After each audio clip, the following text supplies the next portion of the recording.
दोस्तों एक बार फिर से हम आपके लिए Rajasthan police constable new vacancy 2025 form fill up apply process की अपडेट लेके आ चुके हैं। कैसे आप राजस्थान पुलिस कांस्टेबल भर्ती का फॉर्म अप्लाई कर सकते हो। 9617 वैकेंसीज निकली हुई है। अंतिम समय में आपको कैसे बिना मिस्टेक किए हुए अपना फॉर्म फिल करना होगा, कंप्लीट जानकारी आपको इस वीडियो में स्टेप बाय स्टेप दी जाएगी। आवेदन करते समय आपको कोई भी ऐसी गलती या फिर मिस्टेक नहीं करनी होगी जिसको करने से आपके एप्लीकेशन फॉर्म रिजेक्ट हो सकते हैं। और अप्लाई करते समय आपको कुछ महत्वपूर्ण इंस्ट्रक्शंस का भी ध्यान रखना होगा, तभी आपके फॉर्म सक्सेसफुली सबमिट किए जाएंगे। अप्लाई करते समय आपको फोटोग्राफ, सिग्नेचर, डॉक्यूमेंट्स कैसे और कितने केबी में अपलोड करने होंगे, कैसे आप अपनी क्वालिफिकेशन की डिटेल दोगे और कैसे आप रजिस्ट्रेशन से लेकर प्रिंट तक अपना फॉर्म अप्लाई करोगे। तो स्टेप बाय स्टेप कंप्लीट जानकारी के लिए आपको ये वीडियो शुरू से लेके एंड तक बिना स्किप किए हुए देखनी होगी। इस वीडियो को कंप्लीटली देखने पर ही आपके सभी सवाल और डाउट क्लियर होंगे। तो चलिए दोस्तों बिना कोई वक्त कमाए शुरू करते हैं राजस्थान पुलिस कांस्टेबल भर्ती 2025 ऑनलाइन फॉर्म की पूरी जानकारी। फॉर्म भरने से पहले आपको हमारी वेबसाइट IND सरकारी नौकरी के इस पेज पर विजिट करना होगा, जिसका लिंक आपको नीचे description plus first comment box में मिल जाएगा। और हमारे इस पेज पर विजिट करके आप यहां से राजस्थान पुलिस कांस्टेबल का फॉर्म अप्लाई कर सकते हो। राजस्थान पुलिस डिपार्टमेंट पुलिस विभाग की ओर से constable GD, constable band, constable telecommunication और कांस्टेबल ड्राइवर की पोस्ट निकली हुई है। इनके लिए 9617 वैकेंसीज है। आवेदन करने की लास्ट डेट 17 मई 2025 है। आप जल्द से जल्द अंतिम समय में अपने फॉर्म अप्लाई कर ले। 5200 से 20,200 सैलरी है। 12वीं पास अप्लाई कर सकते हैं। पोस्ट वाइज एज लिमिट आप यहाँ से चेकआउट कर सकते हो। यहाँ पर फीस रजिस्ट्रेशन शुल्क है केवल 600 और 400 रुपए अलग अलग कैटेगरी के लिए।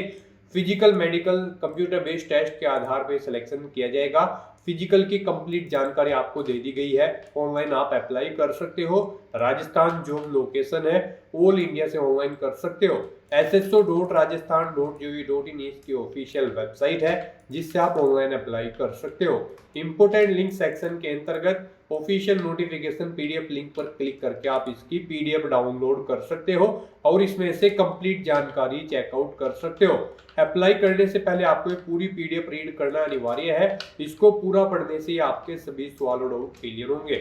ये ऑफिशियल एडवर्टाइजमेंट की PDF रीड आउट करने के बाद में आपको अप्लाई ऑनलाइन लिंक पर क्लिक करना होगा, तो आपके सामने इसका ऑनलाइन आवेदन करने का ये ऑफिशियल पोर्टल ओपन हो जाएगा। गाइस, जिसके थ्रू आप इस भर्ती के लिए अप्लाई कर सकते हो। यहाँ पर रजिस्ट्रेशन करने की आपको जरूरत नहीं है, क्योंकि यहाँ पर केवल वही कैंडिडेट अप्लाई कर सकते हैं जिन्होंने Rajasthan CET common eligibility test senior secondary level 2024 में यहाँ पर सफलतापूर्वक अपना एग्जाम पास आउट कर लिया है। तो यहाँ पर जब आपने इस एग्जाम के लिए अप्लाई किया होगा तो आपने अपना वन टाइम रजिस्ट्रेशन भी किया हुआ होगा। तो यहाँ पर आपको रजिस्ट्रेशन की जरूरत नहीं है, बस यहाँ पर आपको लॉगिन करना है। उसके लिए आपको अपनी डिजिटल आइडेंटिटी SSO ID या फिर यूजर नेम यहाँ पर एंटर करना है। उसके बाद आपको अपना पासवर्ड यहाँ पर एंटर करना है। ये कैप्चा कोड आपको यहाँ पर एंटर करना है और गाइस फिर आपको लॉगिन के ऑप्शन पर क्लिक करके अपने डैशबोर्ड में लॉगिन कर लेना है। लॉगिन करने के बाद आपका डैशबोर्ड कुछ इस तरह से शो होगा। यहाँ पर राजस्थान पुलिस के लिए अप्लाई करने के लिए आपको दो ऑप्शन दिए गए हैं, पुलिस कांस्टेबल रिक्रूटमेंट 2025 राजकोप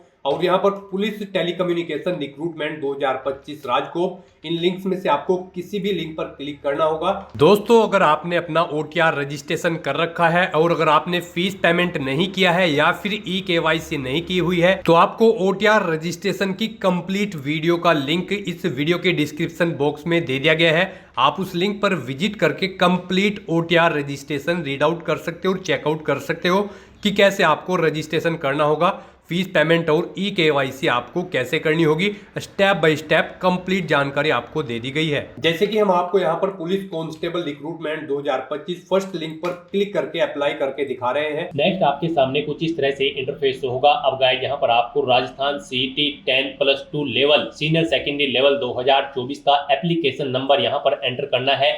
ये एप्लीकेशन नंबर आपको तब मिला होगा जब आपने फॉर्म अप्लाई किया होगा, और अगर आप इसे भूल चुके हैं तो आप इसे दोबारा से भी गेट कर सकते हैं। गाइस आपको यहाँ पर जी हाँ दोस्तों, यहाँ पर आपको माई रिक्रूटमेंट के इस लिंक पर क्लिक करना है। यहाँ पर आपको आपका CET 2024 का एप्लीकेशन फॉर्म मिल जाएगा। वहाँ से आप अपना एप्लीकेशन नंबर गेट आउट कर सकते हैं और उसके बाद आप वो नंबर यहाँ पर एंटर करें और फिर आप सबमिट के इस ऑप्शन पर क्लिक कर दें। नेक्स्ट आपके सामने कुछ इस तरह से इंटरफेस ओपन होगा। अब यहाँ पर आने के बाद आप कांस्टेबल बैंड नॉन TSP या फिर कांस्टेबल ड्राइवर नॉन TSP या फिर constable driver TSP, constable general non TSP या फिर कांस्टेबल जनरल TSP, आप जिस भी एरिया के लिए अपना फॉर्म अप्लाई करना चाहते हैं यहाँ पर आप उसकी टैब पर क्लिक करें। नेक्स्ट आपके सामने कुछ इस तरह से इंटरफेस शो होगा। अब यहाँ पर आपका वन टाइम रजिस्ट्रेशन से डाटा फैच कर लिया गया है, आपको यहाँ पर इसे रिव्यू करना है। अगर आप अपडेट करना चाहते हैं तो यहाँ पर आप अपडेट के ऑप्शन पर क्लिक करके अपडेट कर सकते हैं और अगर सभी चीजें ओके हैं तो यहाँ पर बस अब आपको प्रोसीड के इस ऑप्शन पर क्लिक करना है और उसके बाद यहाँ पर आपके सामने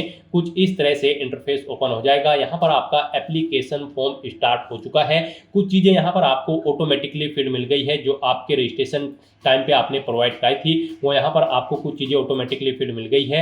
अब यहाँ पर आने के बाद बस आपको अपनी माता का नाम यहाँ पर एंटर करना है।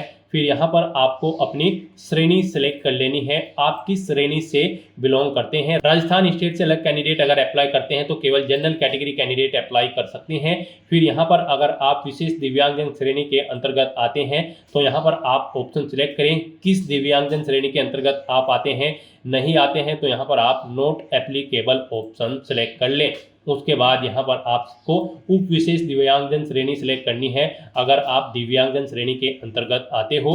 उसके बाद यहाँ पर आपको अपनी श्रेणी का प्रमाण पत्र संख्या देनी होगी और फिर आपको बताना होगा कि क्या आपको स्रोत लेखक की आवश्यकता है। अगर है तो यहाँ पर आप स्वयं उसकी प्रबंध करेंगे या फिर विभाग को उसका प्रबंध करना है, यहाँ पर आपको ऑप्शन मिल जाएगा। और अगर आप यहाँ पर विशेष दिव्यांगजन श्रेणी के अंतर्गत नहीं आते हो तो फिर आगे के ये ऑप्शन आपको यहाँ पर डिसेबल्ड कर दिए जाएंगे। उसके बाद यहाँ पर आपको अपना रिलीजन सेलेक्ट करना है, अपनी वैवाहिक स्थिति मैरिटल स्टेटस आपको बताना है, आप मैरिड हो या फिर अनमैरिड हो या फिर डाइवोर्स हो, आप अपने अकॉर्डिंग ऑप्शन सेलेक्ट करें।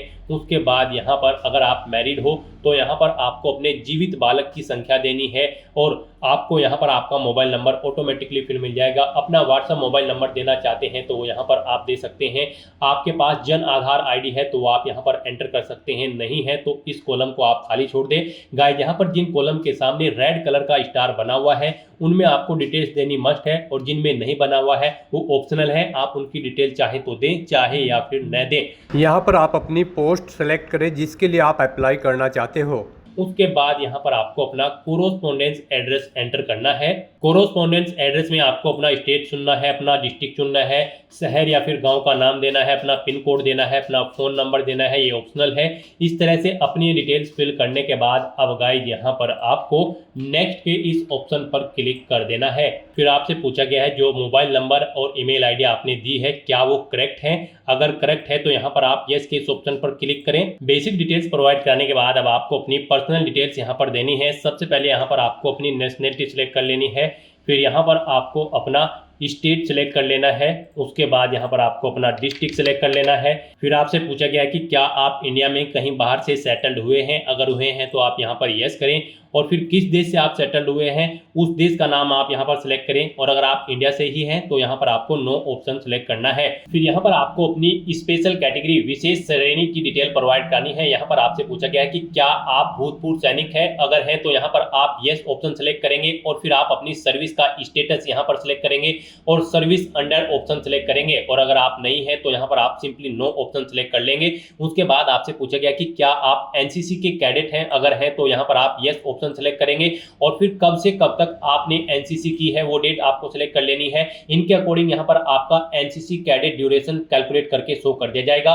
और फिर आपको यहाँ पर अपना NCC सर्टिफिकेट नंबर सेलेक्ट कर लेना है A, B या फिर C और अगर आपके पास NCC नहीं थी, आप NCC कैडेट नहीं थे तो यहाँ पर आपको नो ऑप्शन सेलेक्ट करना होगा। फिर यहाँ पर आपसे पूछा गया कि क्या आप पूर्व में गृह रक्षा स्वयं सेवक रहे हैं, यहाँ पर अगर रहे हैं तो आप यस ऑप्शन सेलेक्ट करेंगे, कब से कब तक रहे हैं वो डेट आप यहाँ पर सेलेक्ट करेंगे और फिर यहाँ पर आप अपना बेल्ट नंबर देंगे और अगर नहीं रहे हैं तो यहाँ पर आपको नो ऑप्शन सेलेक्ट करना होगा। आगे की डिटेल आपको डिसेबल्ड कर दी जाएगी, फिर आपको आगे की डिटेल प्रोवाइड नहीं करानी है। उसके बाद यहाँ पर आपसे पूछा है कि क्या आप मौजूदा राज्य सरकार के कर्मचारी हैं, अगर हैं तो यहाँ पर आप यस ऑप्शन सेलेक्ट करेंगे और फिर उसकी डिटेल देंगे जैसे कि डेजिग्नेशन नेम और क्या आपके पास एनओसी नंबर है। और अगर नहीं है आप यहाँ पर मौजूदा राज्य सरकार के कर्मचारी तो फिर आपको नो ऑप्शन सेलेक्ट करना होगा, आगे के ऑप्शन आपके डिसेबल्ड कर दिए जाएंगे। फिर यहाँ पर आपसे पूछा गया है कि क्या आपके पास यहाँ पर पुलिस से संबंधित विषयों में डिग्री या फिर डिप्लोमा है, अगर है तो आप यस करेंगे और फिर उसकी डिटेल देंगे, नहीं है तो यहाँ पर आप नो ऑप्शन सेलेक्ट कर लेंगे। फिर आपको अपनी एडिशनल कैटेगरी की डिटेल देनी है,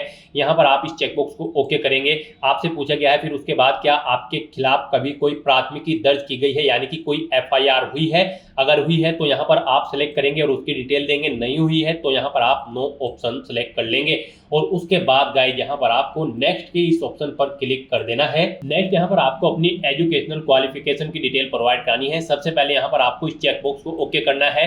उसके बाद यहाँ पर आपको अपनी 10वीं और 12वीं क्लास की डिटेल देनी है। गाइस यहाँ पर इस भर्ती में पार्टिसिपेट करने के लिए आपका 12वीं क्लास पास आउट होना जरूरी है किसी वेल रिकॉग्नाइज बोर्ड से, प्लस यहाँ पर आपका राजस्थान सीटी 10+2 लेवल एग्जाम भी पास आउट होना जरूरी है, तभी आप अप्लाई कर पाओगे। और कांस्टेबल ड्राइवर पद के लिए यहाँ पर आपके पास लाइट मोटर व्हीकल या फिर heavy motor vehicle driving licence भी होना जरूरी है। तो यहाँ पर अब आपको अपनी एजुकेशनल क्वालिफिकेशन की डिटेल देनी है। इसमें सबसे पहले आपको अपनी 10वीं क्लास की डिटेल देनी है। यहाँ पर आप अपने सब्जेक्ट का ग्रुप बताएं, आपके पास 10वीं में यहाँ पर आर्ट, कॉमर्स, साइंस या फिर कौन कौन से सब्जेक्ट थे वो आप एंटर करें। बोर्ड या यूनिवर्सिटी का नाम दें यहाँ पर। उसके बाद आप अपना 10वीं का रोल नंबर दें। फिर परीक्षा का परिणाम यहाँ पर आप सेलेक्ट करें, परसेंटेज में था, ग्रेड में था या फिर सीजीपीए में। पासिंग ईयर यहाँ पर आप सेलेक्ट करें, फिर अपनी परसेंटेज यहाँ पर आप मेंशन कर दें 10वीं की। उसके बाद ऐसे ही यहाँ पर आपको अपनी 12वीं क्लास की डिटेल देनी है। यहाँ पर भी आपको अपने सब्जेक्ट ग्रुप बताना है, आर्ट, कॉमर्स या फिर साइंस। उसके बाद यहाँ पर आपको अपने बोर्ड का नाम देना है जिससे आपने अपनी 12वीं क्लास पास आउट की है, अपना 12वीं का रोल नंबर एंटर करना है, परीक्षा का परिणाम आपका परसेंटेज सीजीपीए या फिर ग्रेड में है वो आपको सिलेक्ट करना है, पासिंग ईयर यहाँ पर आपको सिलेक्ट कर लेना है और अपनी परसेंटेज यहाँ पर आपको एंटर कर देनी है। इस तरह से यहाँ पर आपको अपनी 10वीं और 12वीं क्लास की डिटेल प्रोवाइड करनी है। रही बात सीटी 10+2 की, तो वो आपसे स्टार्टिंग में ही एप्लीकेशन नंबर मांगा गया था। यहाँ पर वही कैंडिडेट केवल अप्लाई कर सकते हैं जिन्होंने सीटी 10+2 लेवल की जो कॉमन एलिजिबिलिटी टेस्ट है उसे पास आउट किया हुआ है। तो यहाँ पर अब आपको अपनी क्वालिफिकेशन की डिटेल प्रोवाइड कराने के बाद फिर आपको नेक्स्ट के इस ऑप्शन पर क्लिक कर देना है। नेक्स्ट यहाँ पर आपको अपना फोटो और सिग्नेचर अपलोड करने हैं। गाइस यहाँ पर आपका जो फोटो होगा वो 50 KB से 100 KB के बीच में होना चाहिए, जेपीजी या फिर जेपीईजी फॉर्मेट में होना चाहिए। और सिग्नेचर आपके 20 KB से 50 KB के बीच में होने चाहिए, जेपीजी या फिर जेपीईजी फॉर्मेट में होने चाहिए। तो यहाँ पर आपको चूज फाइल बटन पर क्लिक करना है, फाइल को सिलेक्ट कर लेना है और 1 बाय 1 करके अपना फोटो और सिग्नेचर यहाँ पर अपलोड कर देने हैं। उसके बाद यहाँ पर आपकी बॉडी पर कोई कट या तिल का निशान है तो उस जगह का नाम यहाँ पर आपको एंटर करना है, अगर नहीं है तो यहाँ पर आपको नो मार्क एंटर कर देना है। और उसके बाद गाइस यहाँ पर आपको नेक्स्ट के इस ऑप्शन पर क्लिक करना है। नेक्स्ट आपके सामने कुछ इस तरह से इंटरफेस ओपन होगा। आपको आपके एप्लीकेशन फॉर्म का पूरा प्रीव्यू यहाँ पर शो कर दिया गया है। आपको सभी डिटेल्स केयरफुली चेकआउट करनी है, पेज को नीचे स्क्रॉल डाउन करना है, डिक्लेरेशन सेक्शन में आना है, इस चेकबॉक्स को ओके करना है।